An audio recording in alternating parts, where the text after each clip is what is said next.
मेरा फ़लाँ काम हो गया तो मैं 100 रकत नफल को अदा करूँगा, या कुछ पैसे की नफल उसने नीयत कर ली, या किसी ने बकरा ज़िबा करने की नीयत कर ली। आया जब उसका काम पाया तकमील तक मुकम्मल हो गया, यानी जिस चीज़ की उसने मन्नत मानी थी कि मेरा बेटा सही हो गया, दुरुस्त हो गया, तंदुरुस्त हो गया, तो मैं 100 रकत नफल की नीयत मान रहा हूँ, मैंने उसको अदा करने हैं। तो आया उसमें ताख़ीर करना ज़रूरी है या नहीं? यानी उसका बेटा तंदुरुस्त हो गया, अल्लाह ने उसको शिफायाब कर दिया, तो जब शिफायाब हो गया तो फ़ुक़हा फरमाते हैं कि अब उसने नीयत मानी थी, मन्नत ये की थी कि मेरा बेटा सेहतमंद हो गया या अस्पताल से घर आ गया, उसको आफ़ियत मिल गई, सेहत मिल गई, तो मैं 100 रकत नफल को अदा करूँगा। फ़ौरन अदा करना ज़रूरी है या इसमें ताख़ीर है? तो फ़ुक़हा फरमाते हैं कि अल्लाह ने उसके बेटे को सेहत दे दी है, तो जब सेहत मिल गई है तो उसकी मन्नत पूरी हो चुकी है, अब ये 100 रकत नफल को अदा करें।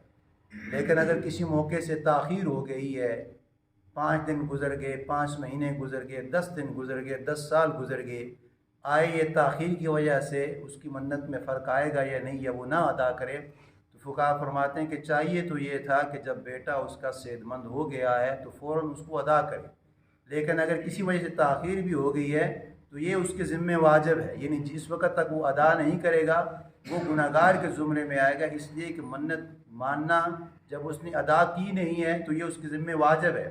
तो वाजिब की तलाफ़ी तभी होगी जब उसको अदा करेगा, अगर वो अदा नहीं करेगा तो वो गुनहगार। दूसरा मसला ये है कि एक बंदा है, उसने ये नीयत की है कि मेरा काम दुरुस्त हो गया तो मैं 100 रकत नफल पढ़ूँगा।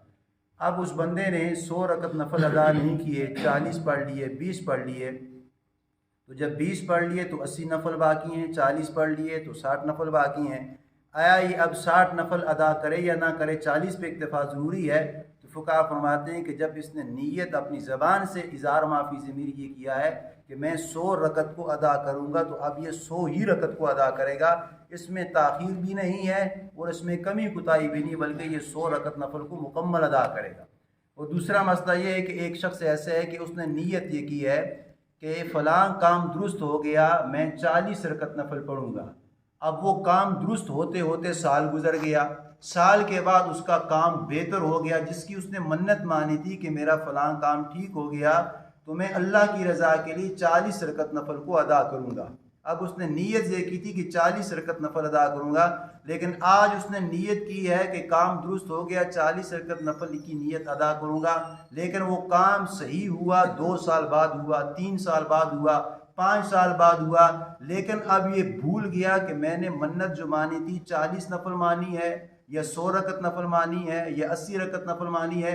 अब उसको मालूम नहीं है कि आज नीयत की है, काम दुरुस्त हुआ 4 साल बाद, 5 साल बाद, लेकिन इंसान के ज़हन से वो चीज़ गुजर गई है कि मैंने कितने नफल को अदा करने हैं। तो फ़ुक़हा फरमाते हैं कि वो अपने दिमाग पे ज़ोर डाले, यानी मेरी नीयत कितनी थी, 40 है, 20 है, 30 है, कितनी, यानी दिमाग पे ज़ोर डाले। जब दिमाग पे ज़ोर डाला उसके ज़हन में ये आ गया कि मैंने 30 रकत की नफल यानी नीयत मानी थी। अब जो उसने दिमाग पे ज़ोर डाला है, दाएं बाएं घुमाया, अपने दिमाग को फिराया, उसके ज़हन में ये बात रासिख हो चुकी है कि मैंने 30 रकत की नफल की नीयत मानी है, जबकि उसने मानी थी 40 की। अब 40 का ज़हन ही उसका मौक़ूफ़ हो चुका है, उसके ज़हन में वो बात नहीं आ रही। अब 30 का गुमान आ रहा है, या 30 की या 40 की मानी थी, उसके गुमान में आ गए कि मैंने 50 की मानी है।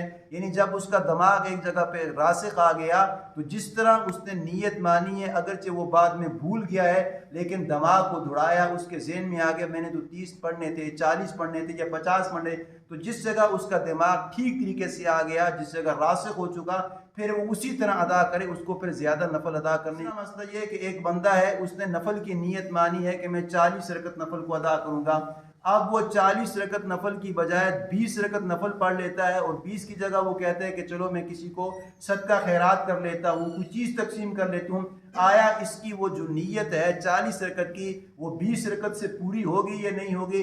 या 20 नफल उसने पढ़ लिए हैं और 20 की जगह उसने पैसे दे दिए हैं, तो क्या गुरबा में वो पैसे उसके नीयत के, मन्नत के शामिल होंगे नहीं होंगे? तो फ़ुक़हा फरमाते हैं कि जो उसने 20 रकत के पैसे दिए हैं वो उसमें काउंट नहीं किए जाएंगे, बल्कि वो 20 रकत उसके ज़िम्मे वाजिब है। इसलिए कि ज़बान से उसने ये कहा था कि मैं 40 रकत नीयत कर रहा हूँ, 40 नफल मैंने पढ़ने हैं, तो फिर 40 ही पढ़ने हैं। उसने फिर 20 नहीं पढ़ने, 20 पढ़ लिए, 20 के बाद वो 20 के पैसे दे रहा है, तो फुकाहा फरमाते हैं कि वो पैसे उसके शामिल नहीं होंगे।